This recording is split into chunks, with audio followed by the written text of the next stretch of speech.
Bonsoir Baptiste. Bonsoir Amélie, bonsoir à tous. Donc les Ukrainiens abandonnent Severodonetsk aux Russes. Oui, c'est cet homme qui l'a annoncé, le gouverneur de la région de Louhansk, Sergueï Gaïdaï. Il l'a annoncé ce matin, écoutez-le.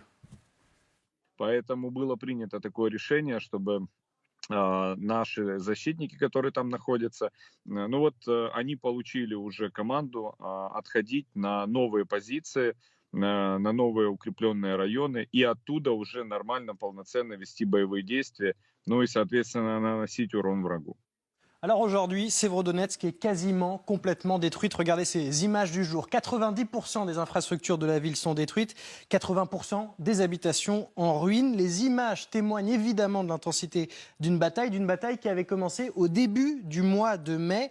Les Ukrainiens ont longtemps résisté, réussissant parfois des contre-offensives, mais la puissance de feu russe a fait la différence. Alors si l'on regarde la carte, il restait donc cette poche de résistance, le site industriel de l'usine chimique Azot. C'est là que les dernières forces ukrainiennes s'étaient retranchées, mais aussi 568 civils. C'est le dernier décompte qui a été donné, très précis. La question est maintenant de savoir comment ils vont pouvoir quitter cette usine. Vous savez que les ponts qui sont à l'arrière de l'usine et qui permettent de rejoindre notamment la ville voisine de Lysychansk ont été détruits par les bombardements russes. Peuvent-ils quitter l'usine Azot et donc Severodonetsk en toute sécurité?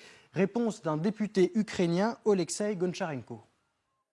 Aujourd'hui, nous avons l'information que les armes ukrainiennes vont retirer de l'usine et aller à Lysychansk, c'est à traverser la rivière. Toute sécurité, ce n'est pas le cas. C'est la guerre, et la guerre très très dure, mais c'est possible de traverser la rivière à pied. Mais peut-on parler pour autant d'une victoire éclatante pour la Russie ? Alors éclatante, non, mais victoire importante. Si l'on reprend la carte en dézoomant un peu, Severodonetsk, c'était le dernier verrou, en tout cas l'un des derniers, pour cette région de Louhansk, qui est une des deux régions du Donbass. La ville voisine de Lysychansk dont on parlait, elle devrait aussi probablement tomber dans les prochains jours, parce que les Russes progressent depuis Severodonetsk, parce qu'ils progressent aussi, vous le voyez, par le sud, ils sont à une vingtaine de kilomètres maintenant. Les Ukrainiens vont devoir surtout extraire quelques 8000 hommes, 8000 soldats ukrainiens qui sont dans la zone.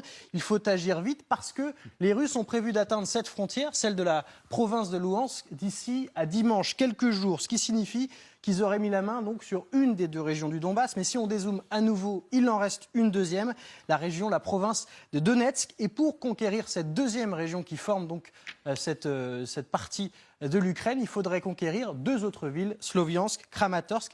Les bombardements ont déjà commencé dans les alentours de ces deux villes. Les Russes se rapprochent notamment par le nord en venant d'Izium. Pour le gouverneur de cette région de Donetsk, plus aucune ville de la province n'est sûre désormais. Écoutez-le.